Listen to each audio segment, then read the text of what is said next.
there's many organizations that have a reputation for great customer service, but they also coincide with their employee experience. Hey there, I'm Krista Vance, entrepreneur and operations leader. And I'm Matt Vance, tech founder and author of The Review Cycle. This is The Culture Profit. We explore how strong workplace culture drives retention, reputation, and real business performance. We talk with HR leaders, executives, and founders building people-first companies that actually win. Production of The Culture Profit is sponsored by Mobrium, the original employer reputation platform. Mobrium helps employers take control of how their company shows up in AI search and on review platforms like Glassdoor and Indeed, turning employee feedback into stronger reputation, better hiring, and healthier culture. Learn more at peer pressure. We all know the influence it can have. So why does a teenager ignore her dad's advice on what to wear, but instantly changes her outfit when a friend tells her the exact same thing? The secret to changing your company's culture actually lies in peer pressure.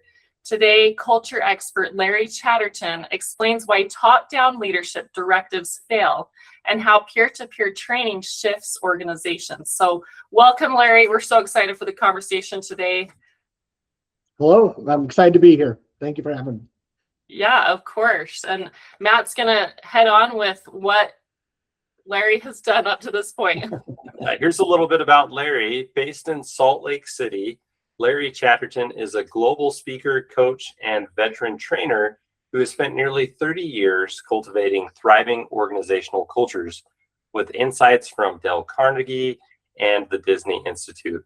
Through his signature Final 3 Feet philosophy, and we're excited to hear more about that, and upcoming book, he teaches that exceptional customer experience is a repeatable skill rooted in supporting frontline employees first.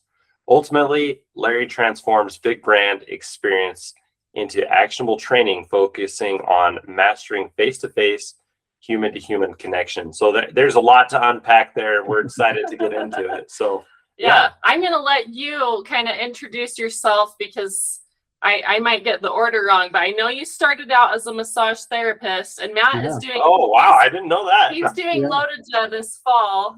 He's signed up and everything, and it's, for those who don't know, it's a bike race, a cycling race from Logan to Jackson Hole. It's about 206 miles, and Larry actually used to work on the people when they finished that race. That's super with massage therapy, and so. And as of course, he kind of figured out that massage therapy is not just the hands, it's also therapy. So, but where do you go from there, and how did you end up now being a leadership consultant? Yeah, well, growing up, my parents were always running different businesses, and we talked about my dad being an entrepreneur. And so I'd always been exposed to many businesses, and I thought, well, I kind of want a stable career. So I thought I was going to become a physical therapist or chiropractor, and that's how I got into massage. And then I found massage kind of filled my healing need, just that touch and connecting with people. And I did a lot of sports and rehab. Got to work with the U.S. Olympic swim team, Janet Evans, 4-time gold medalist, and got to do a lot of rehab on them. So I had some fun experiences, as well as sponsoring the cycling team and spending time at races and events and working on people. And during my time as a massage therapist, I had a client come in and start telling me about the Dale Carnegie course, which is, if you're unfamiliar with Dale Carnegie, he wrote a book called How to Win Friends and Influence People. Guarantee your grandparents have it on their bookshelf. It's one of the top selling books of all time. But so I thought I needed something positive in my life at the time. So I signed up, went to the course, and session 1, I just watched what was going on, and I watched the instructor. And I thought, that's what I want to do. And so through a series of events, I had to go back to college and get my degree so I could become a Dale Carnegie instructor. Spent time in Portugal on a study abroad and met the Dale Carnegie guy there. And Alcino Mendonça, the Dale Carnegie franchisee in Portugal, was getting ready to retire. Nobody to take over, and he offered me his business. So literally within a year of me taking the Dale Carnegie course, I was off to Portugal and running a Dale Carnegie over there, and have a new family. I had a daughter who was born in Portugal at the time. And we were there almost 3 years, and she was about 11 months old, and they called us up and said, hey, would you like to come back and take over Utah? So we did that, came back to Utah and ran here for about 8 more years. So a total of about 11 years with Dale Carnegie. But I wanted to spread my wings. So I decided I'd leave Carnegie and go out and start my own speaking, training, coaching company. In the interim, my largest client in the area here in Utah was a company called Associated Food Stores. They have about 600. Wow. They have 600 grocery stores in 8 states and a couple $billion company, and they were just building an internal university. So I had a 2-year no compete with Carnegie. I thought, well, that's a safe place to hide. So went in and helped with the internal building university. Through that, was able to attend the Disney Leadership Institute, got certified in Franklin Covey 7 Habits for Managers. And but always still had that itch, wanted to travel, wanted to speak and train. So back in April 1st, ironically, of 2010, I got back out and started training and coaching, and through many different connections, which is all life's about, is made a lot of friends in different organizations and jumped into some contract training work where I've done projects literally around the world. 8 years with BMW and about 125 different BMW stores in the country and 500 visits. I've done projects with Ford, Cadillac. I went to Dubai and trained Cadillac dealers in Dubai. Whoa. Spent 5 weeks in the Seychelles Islands helping a 5-star resort open up. Trained the staff at Madison Square Garden. So I've been to Brazil on a project, and actually virtually trained a team with Black & Decker in Brazil because of my Portuguese language. And so it's taken me a lot of places. And the majority of my work right now is a lot of Midwest and small rural communities working with rural healthcare organizations, helping them change their cultures and develop and grow. So that's a little bit of my background. Yeah, I would say that's the real bio right there. So yeah. When I spoke to you earlier, Larry, you mentioned that you're writing a book. Matt wrote a book. It took him 5 years. This is kind of the 4.5. Okay. Don't add the extra 4.5 on there. No. There was this is kind of the pre-AI, and we talked about how there's AI now, but you don't have a release date for your book because you're using it the right way. You're people first, human first, and then you're going to use AI to help you edit. So tell us about this book that you've been working on and about your service acronym. Great. Well, the philosophy I have developed, which I call the final 3 feet, which is that human-to-human connection. And it's interesting how that came about. I was actually out on a bike ride one day, and you know how meditative that is, right, Matt? So I'm out on my bike ride one day, and I'm listening to a book by Frank Luntz called Words That Work. It's not what you say, it's what they hear. And I'm just pondering. And also I remembered a time I was listening to the CEO of the World Trade Center Utah was speaking. And somebody asked him the question, why do you spend so much money traveling overseas and going to all these places when you can do so much work virtually? And he says, listen, we do all we can virtually, but what truly matters most are those final 3 feet. That human-to-human connection. And it just hit me hard. So I actually sat down, right in my brain in that time, I designed a logo, and it has an F, the number 3, and a feet tick mark in it. And it's a kind of a Superman looking logo. And so from that final 3 feet, because I realized, and having been around businesses my whole life, we work hard to bring people in, we market, we try and get them through the doors. Yeah. And it's those last 3 feet, that human-to-human connection, that can either make it amazing or destroy it. And so over time, as I've worked with many organizations, I found there's about 7 stages in that customer journey, but also in the employee journey as well. So if you're talking about building culture, they're the same principles for leadership. And I use the word service as the acronym for this. And so the S in service stands for the sincere welcome. If I'm a leader, do I walk in and greet my team members every morning? Do I make them feel like they're appreciated? Do I do things that really allow them to feel like this is home for them? So that sincere welcome. Then E is enthusiastically engage. And as you know, it takes at least 2 people to engage. And so it engages a 2-way street. Do I get feedback from my team? Do I give them a voice and allow them? And I don't just use the word empowerment as a buzzword. It actually is something you create an environment of empowerment. You can't just give somebody empowerment. So do I create that environment so they're engaged and willing to participate? Then R is reliable delivery, meaning am I consistent in my product? Am I consistent in my actions? Do I make sure that the quality's there all the time for every customer or every employee? The V is value challenges. Something's going to go wrong. So how do we handle those challenges? In customer service, the single biggest opportunity you have to convert just a customer into a fan is how you handle challenges. What's your service recovery policy? Do my frontline team members know they can, up to what point they can do something on service recovery, or, give somebody a free drink, or whatever it is that allows them to feel they participate in helping recover that service from the person. But also, as a leader, my team members, what do I do when something's going wrong? How do we step in and make things right and move things forward as a learning experience? The I is instill confidence. And that's what we do through our teamwork. From the customer service side, if you've ever been to a business where you walk in and your favorite waiter or waitress is there, so you're going to get great service, but then one day you walk in and they're not there, and the next person comes up and it's not quite as good. That's customer service roulette, and we don't like to gamble with our customer service. So do we create an environment that's consistent, and we instill confidence in our employees and our team members through our continuous actions? Quick thanks to our sponsor, Mobrim. Today we're talking about the power of peer influence inside your company. But that influence doesn't stop at the office door. What employees say publicly online has a huge influence on job seekers. Mobrim helps you turn employee review data from sites like Glassdoor, Indeed, and more into powerful recruiting assets. Mobrim then aggregates your ratings and review data into clear, compelling stats you can use directly on your career site, job posts, and social media. Those trust signals help candidates feel confident, faster, and positively impact AI search. Visit Mobrim.com to learn more. Now, back to the show. The C stands for champion relationships. Do I, as we talked about earlier, Matt, remember names? Do I engage with my team? What do I know about my team members that's not in their file? Do I understand them as a person? Do I send out notes? Do I give appreciation and recognition? And so how do you champion those relationships?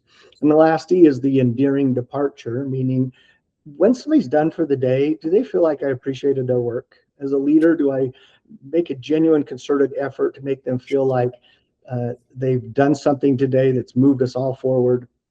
And so the way they leave, because that's the last thing on their mind, will they be able to have the desire to come back to work the next day and give a little more effort? And as a customer, do people leave thinking that was a great experience? I'm going to go tell others about it because it was great, or I'm going to tell others about it because it was horrible. And so what's that very last thing on people's minds? So that's the service acronym, and it's for leading a team and customer service employee engagement. So if you think of a Venn diagram, all three of those, employee engagement, customer service, and leadership, they come together right in the middle of the human connection. And, today's virtual world, here we are hundreds of miles away from each, or 100 miles away about from each other, but virtually we're connecting. So there's a human element there. I have friends all over the world from my trainings. And so through virtual ways, I can still have that human-to-human connection. That's personalizing a message to them. I think, Chris, we talked about my father passed away, almost 2 years ago now. And when I posted on Facebook, he passed away, about the first 5 messages came from people internationally. One was my Uber driver in Calgary, Canada, that on a 20-minute Uber ride, we became friends, and he was on became a Facebook friend as well. And as soon as I posted it, he sent me a nice little message of condolences. And so, those are the kind of relationships that matter. That's very impactful. And honestly, I totally agree with you about the overlap between those principles with employees, leaders, customers. It's not just a silo of, hey, these things work for customers and frontline employees to keep your patrons happy at a restaurant or something like that. It definitely, these principles do spill over to the culture side of things within a company. Do you want to maybe go a little deeper and tell us more about how you've seen those principles apply for culture change? Yeah. Well, we are training our employees all the time on how to treat people. And it's the way they get treated. And that's why they're the same principles through leadership as well as customer service, because they're understanding by the way we're treating them how they should treat the customer. If you take a famous example in customer service is when I ask people, what organization do you think of when you think great customer service? Chick-fil-A tends to come to mind pretty quickly. And just that phrase, just that phrase, my pleasure, that wasn't an overnight thing. that actually started because the CEO was on a trip. He was in a nice resort, and they kept saying, "My pleasure." He's like, "Well, why can't we do that at Chick-fil-A?" And it was a multi-year process to make sure that became part of the culture. So it isn't just sending out a memo, "Hey, we're all going to start saying my pleasure now," because that's what we do. It's actually, they mean it, and the way they get treated. There's many organizations that have a reputation for great customer service, but they also coincide with their employee experience. Organizations like Zappos.com, In-N-Out Burger, there's so many out there, the Ritz-Carlton, there's so many different organizations that it's the way they treat their people that really matters and rolls out to the customer ultimately. I think of my kids, we never hold training day at my house. I never pulled out a flip chart and taught the kids different things. We had a time where one of my best friends, in Paul Parkinson, lives there in Logan, Utah, and Paul's fairly tall, and we saw Paul one day with my son, and my son just looks him up in the eyes, probably 6 or 7 or 8 at the time, and looks Paul in the eye and shakes his hand and says, "Hi, Paul." And so he's real confident. And Paul said, "Hey, I admire your son, how confident he is. How'd you get him to do that?" And I'm like, "Well, yeah, we hold training day every Monday night at my house. We pull out a flip chart and we do different things." And I'm like, "Paul, he's just seen mom and dad meet people." That's how I grew up. I watched my mom and dad in business greeting people. I watched my grandpa, be friendly. And so that's really where training comes. It's not just in the formal stuff, which needs to be there because you need to build the structure, but also in the day-to-day operation of how I'm treating my team members. So if I'm expecting a nice warm welcome when somebody comes in my business, I better be warm welcoming my team members as well. So that's why leadership's hard, because it's different than management, just checking boxes. It's making sure you're living principles and inspiring and motivating people through that. Yeah, it's like you're on stage a little bit. Everyone's observing your behaviors, and even a few minutes of informal conversation in an elevator going somewhere with a frontline staff member, a leader can have kind of this superpower influence that can make a pretty lasting impression on how an employee feels about the company and the brand and the team they work for and the mission. So leaders they need to lead by example, literally. So and it wouldn't make sense to think that you could treat your employees horribly, but then the employees are going to treat their customers amazing. It just, you absorb every interaction that you have. And Chick-fil-A, they're not hiring actors and actresses. They're hiring real people who feel, and you genuinely feel connected and you genuinely feel like you're appreciated as a customer when you go there, and that it really is their pleasure to serve you. They could be saying "my pleasure," but it could come out like "my pleasure," or something. But you genuinely do feel that, and that does come back to the way that they're treated and the way that their culture is there. So absolutely, and this kind of goes into what we're all faced with right now. You brought up AI. Yeah, it's a tool. It does stuff. It can word things perfectly, but it's that human element that's always going to be missing unless we really embrace it. So using it as a tool while having your human element there is what matters. And authenticity is one of the highest vibrating words there is. It's are you genuine? Are you sincere? Because we've all walked into those businesses where you walk through the door and you hear a welcome, and in fact, a friend reminded me of this story the other day. I was in an airport and I was standing by a gift shop, and I'm waiting for my plane to board. And as I'm standing there, every time you walk through the door of the gift shop, a buzzer would go off, a ding. And there was a lady setting up stuff on a shelf. And so somebody walked in and she just go, "Welcome." And somebody else walked in and said, she go, "Welcome." And so I just got curious. So I walked over and I wiped my hand back and forth, and it went ding, ding, ding. And she was like, "Well," until she looked up at me. And it was like Pavlov's dog. She just was repeating words when she heard the bell. And she just looked at me and shook her head. And I'm like, "Sorry," and just because I noticed what was going on. But, you lose that sincerity and authenticity. Yeah, not just the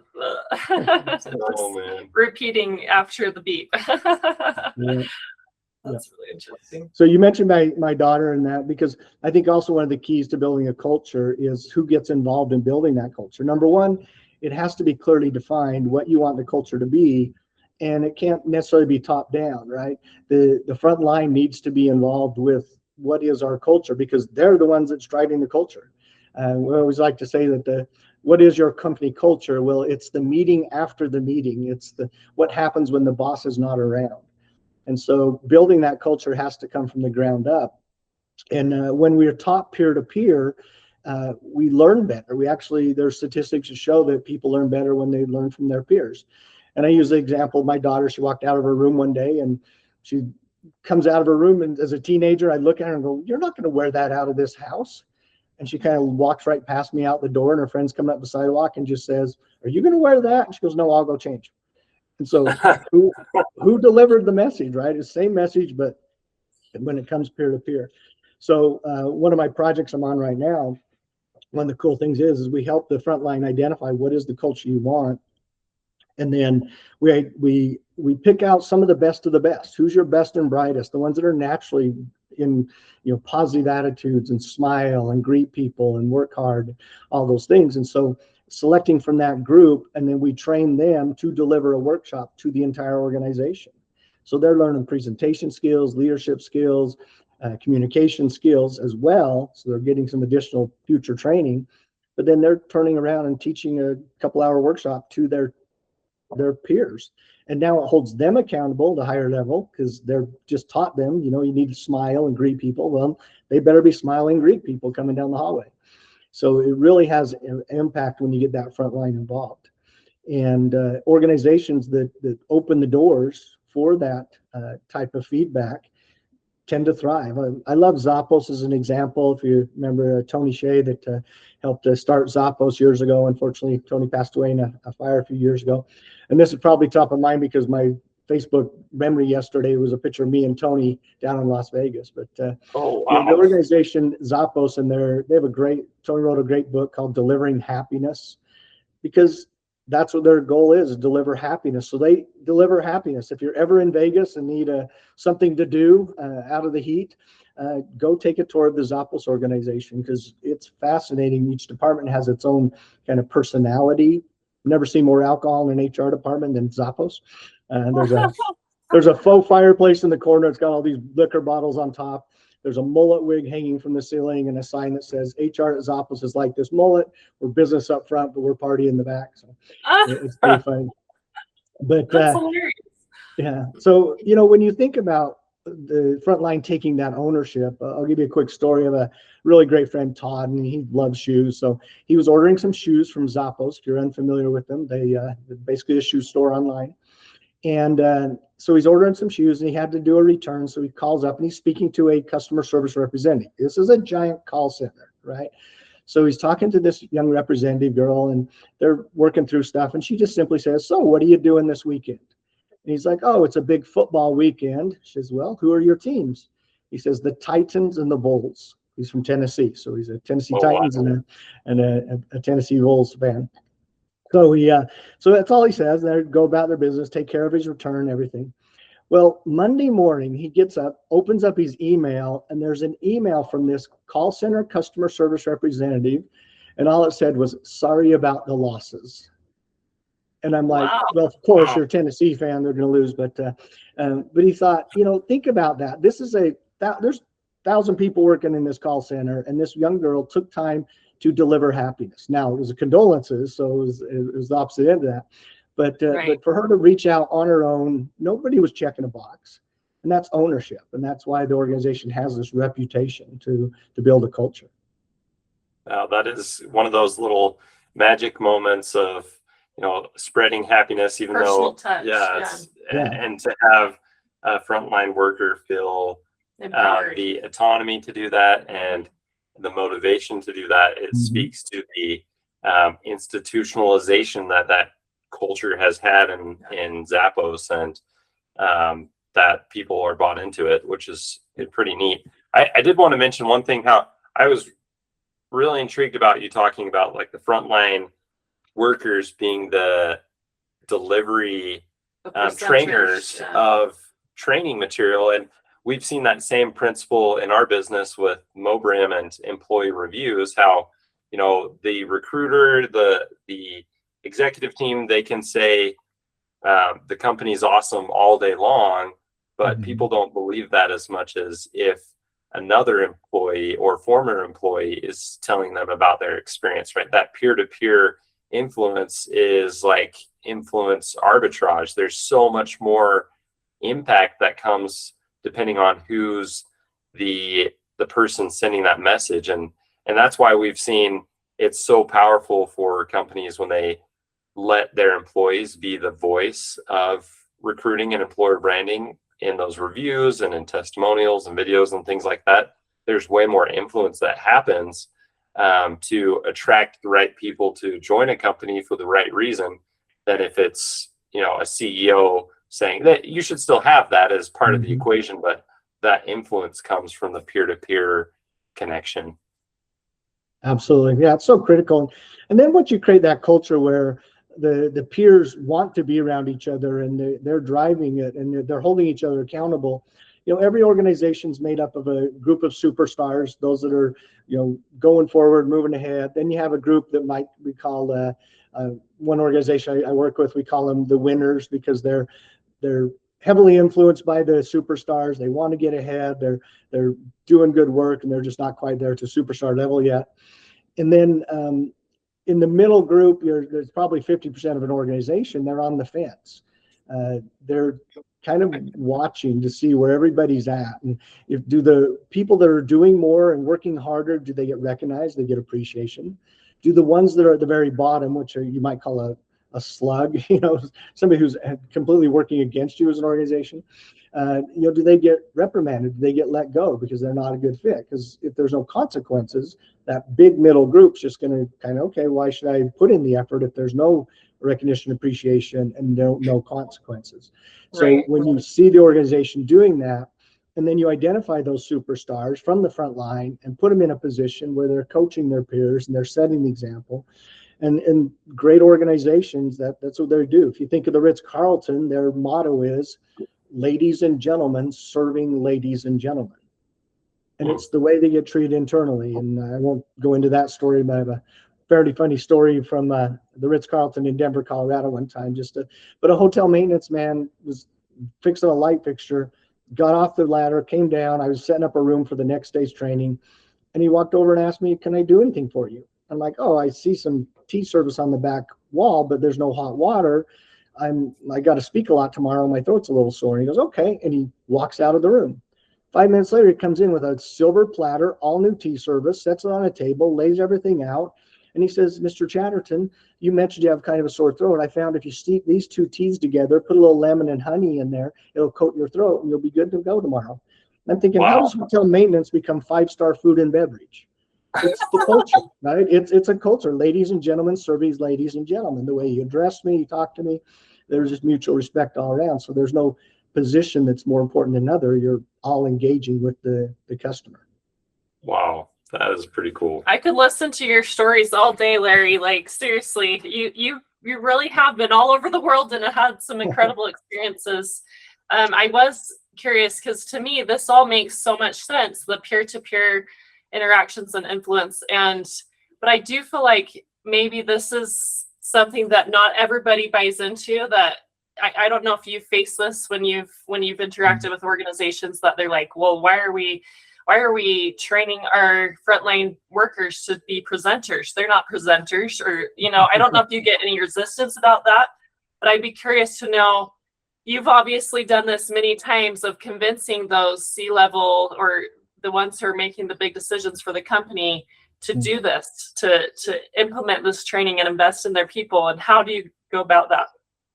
Well, I think you mentioned stories. Stories are marketing, right? And so I have so many stories of success stories that I can share with them. They see that value. And I think that's it, is a C-level's got to understand what's the ROI. Because really, I'm going to take some team members that I'm paying hourly to do their work, and they're going to pull them out into a couple-day training, and that's going to cost me. I got to cover for them. And so they do identify that.